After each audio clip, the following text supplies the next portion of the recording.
Dari awal kita mengatakan bahwa Mas Hasto adalah tahanan politik, korban dari kesenang-wenangan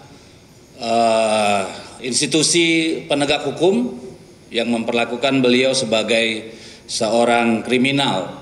Perlu diketahui bahwa pada sekitar tanggal 14 Desember itu ada utusan yang menemui kami, ya, yang memberitahu bahwa Sekjen harus mundur, lalu jangan pecat Jokowi, dan menyampaikan ada sekitar 9 orang dari PDI Perjuangan yang menjadi target dari pihak kepolisian dan KPK. Jadi itulah salah satu, dan itu disampaikan oleh orang yang sangat berwenang, dan itulah juga yang menjadi keyakinan kami bahwa seutuhnya persoalan ini adalah persoalan yang dilandasi oleh itikat tidak baik, oleh kesewenang-wenangan. Karena seharusnya kalau memang KPK ingin jadi lembaga yang sebenar-benarnya ingin menegakkan hukum, maka sungguh banyak persoalan-persoalan yang bisa dipecahkan oleh KPK. Nah, saya kira itu kami tidak akan melakukan tanya jawab. Nanti silakan masing-masing lawyer untuk di doorstop jika berkenan. Tapi kami ingin menyampaikan sekali lagi bahwa ini PDI Perjuangan tidak sedang membela koruptor. Kasus Mas Hasto jelas adalah kasus politisasi hukum, kriminalisasi jahat, dan itulah kenapa kami sebagai partai, baik DPP maupun fraksi, akan bersama-sama melawan kesenang-wenangan ini. Saya kira itu dari kami. Terima kasih. Assalamualaikum warahmatullahi wabarakatuh.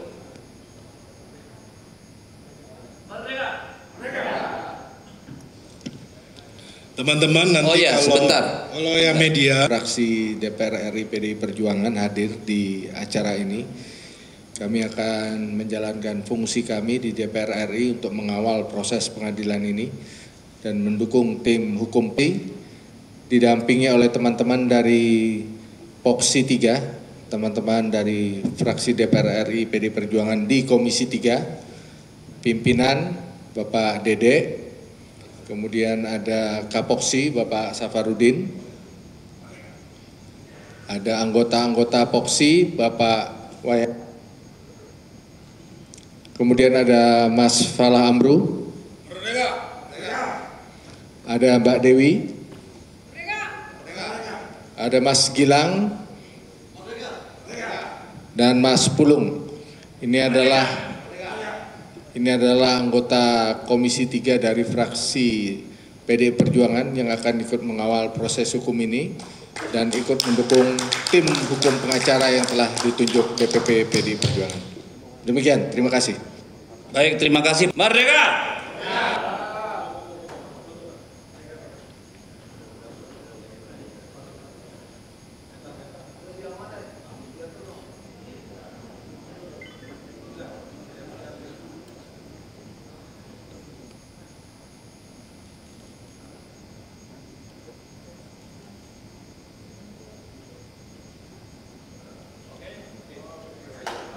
Ada satu yel-yel dari kita. Politik! Wah, belum kompak. Sama-sama yang kuat 3 kali. Kriminalisasi politik! Lawan, lawan, lawan!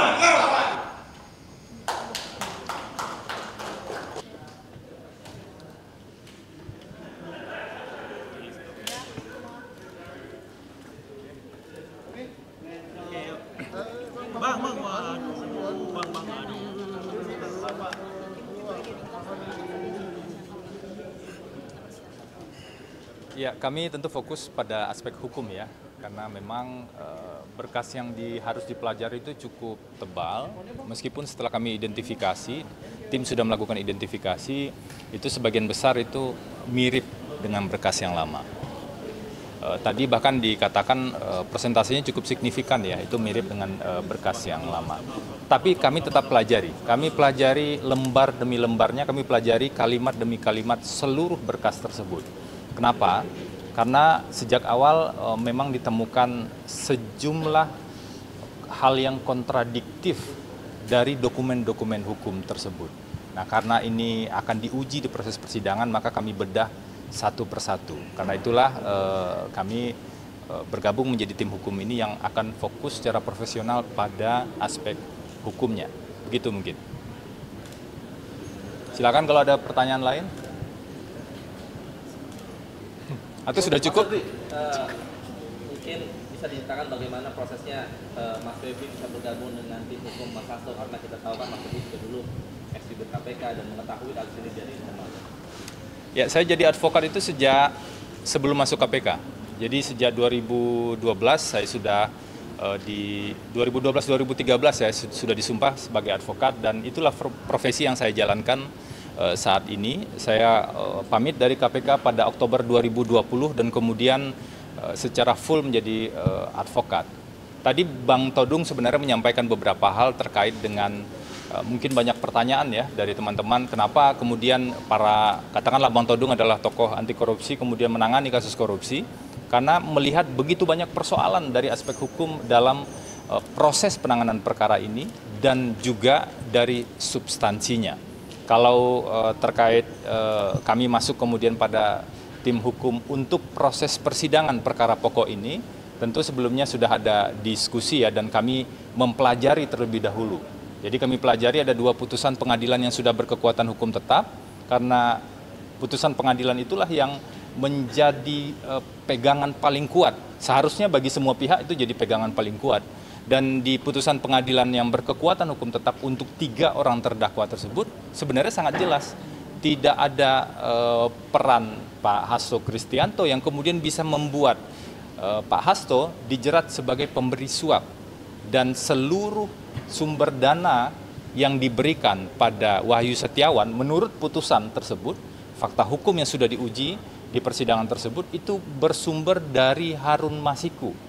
Jadi bisa dibayangkan kalau kemudian tiba-tiba di perkara ini berubah dan ada tersangka baru, dan nanti ada perubahan lagi misalnya di proses persidangan, lalu bagaimana dengan fakta sidang yang sudah ada sebelumnya? Setelah kami pelajari itulah kemudian kami cukup yakin bahwa kasus ini seharusnya diuji secara rinci dan secara detail dalam proses persidangan nanti. Mungkin itu ya.